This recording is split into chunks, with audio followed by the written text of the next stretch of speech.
حضرت ابراہیم علیہ السلام کی عادت مبارکہ تھی کہ رات کا کھانا کبھی اکیلے نہیں کھاتے تھے، کسی نہ کسی کو ضرور مدعو فرما کر کھانا نوش فرماتے تھے۔ ایک رات حسب عادت اب کسی مہمان کا انتظار کر رہے تھے کہ کسی نے دروازے پر دستک دے دی۔ اپنے دروازہ کھولا تو دیکھا وہاں ایک 80 سال کا بوڑھا تھا۔ اس نے کہا کہ مجھے کچھ کھانے کو دے دو، مجھے بے حد بھوک لگی ہے۔ حضرت ابراہیم علیہ السلام نے خوش ہو کر فرمایا، مرحبا مرحبا۔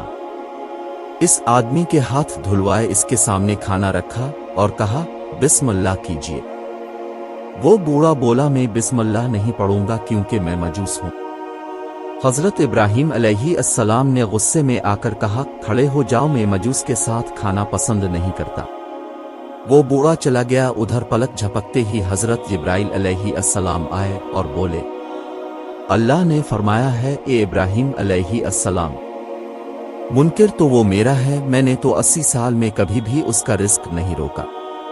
80 سال سے وہ میری نافرمانی کر رہا ہے، مجھے نہیں مانتا، مجھ پر ایمان نہیں لاتا، لیکن اس کے باوجود 80 سالوں تک میں نے ایک دن بھی اس کو بھوکا نہیں سلایا۔ حضرت ابراہیم علیہ السلام یہ سنتے ہی اس مجوس کے پیچھے دوڑے۔ تھوڑی دور گئے تھے تو وہ مل گیا۔ اب علیہ السلام نے فرمایا، اے اللہ کے بندے، مجھے معاف کر دو اور میرے ساتھ چل کر کھانا کھا لو۔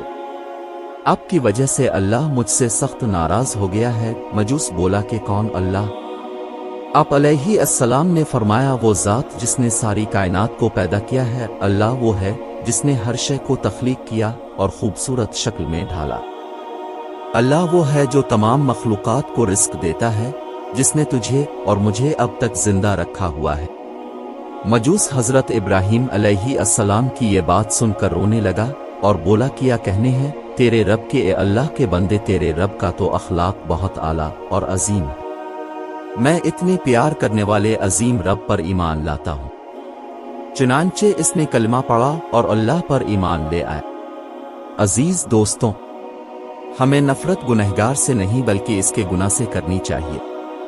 جو کوئی بھی انسان کسی گناہ میں مبتلا ہو، ہمیں اس سے نفرت نہیں کرنی چاہیے بلکہ اس کے لیے ہدایت کی دعا کرنی چاہیے۔ اللہ ہم سب کو سمجھنے اور نیک اعمال کرنے کی توفیق عطا فرمائے۔